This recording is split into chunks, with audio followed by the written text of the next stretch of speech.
নমস্কার সবাইকে। এই ভিডিওটার আগে আমি একটা ভিডিও আপলোড করেছিলাম কলেজে গিয়ে প্রজেক্টের টপিক জানতে যাওয়ার। তো সেটার পরে ঠিক কিছুদিন পরকার ভিডিও হচ্ছে এইটা। তো যেহেতু আমার ফিজিক্যাল এডুকেশন ছিল, তো তার জন্য আমাকে ড্রেস পরে যেতে হতো, আর তার প্রজেক্ট লেখা এবং ভাইভাও ছিল। তো যেই কারণে একদম রেডি হয়ে চলে গিয়েছিলাম, কারণ সেখানে চেঞ্জ করার টাইম পাবো না। এই ড্রেসটা যে পরে গিয়েছিলাম, এটা একদম লাস্ট ড্রেস পরে যাওয়া, আর কোনোদিন ওই ড্রেসটা পরতে পারবো না। তো কলেজে গিয়ে ঢুকে দেখি ম্যামেরা চলে এসেছে এবং অনেকের প্রজেক্ট দেওয়া কমপ্লিট হয়ে গেছে। আমি বসে বসে খানিকটা ক্লিপ নিয়ে নিলাম যাতে তোমাদের সাথে শেয়ার করতে পারি। ছোটবেলাতে স্কুলে যখন পড়তাম তখন এরকম বহু ধরনের চাটনি আমি খেয়েছি, একদম লঙ্কা থেকে শুরু করে আম অনেক খেয়েছি এবং প্রচুর খেতাম, এত ভালো লাগতো। এই 1 টাকা পিসের চাটনি মনটাকে ছুঁয়ে নিত পুরো, যেটা অনেকদিন পর আবার খেলাম, মানে খুবই আবার সেই স্বাদটা পেয়েছিলাম। এখন প্যাকেজটা একটু কম হয়ে গেছে আর কোয়ান্টিটিটাও একটু অনেকটাই কম দেখলাম। তো যাই হোক, দাম একই রয়েছে এবং স্বাদও একই রয়েছে। তো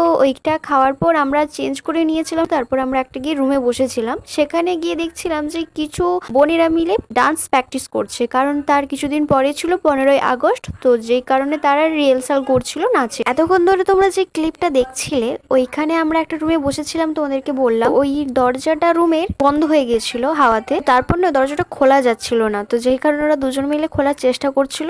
তো যাই হোক, ফাইনালি ওরা দরজাটা খুলতে পেরেছিল, না হলে অন্যকে দিয়ে খোলাতে হতো। তারপর আমরা চলে গিয়েছিলাম লাইব্রেরিতে বই জমা দেওয়ার জন্য, ওটা নিয়েছিলাম। তো সেটা এবার জমা দিতে হবে, তো যেই কারণে চলে গিয়েছিলাম। বই জমা দিতে গিয়ে আমরা একটা রহস্য ভেদ করি, ওটা আমরা কেউ জানতাম না।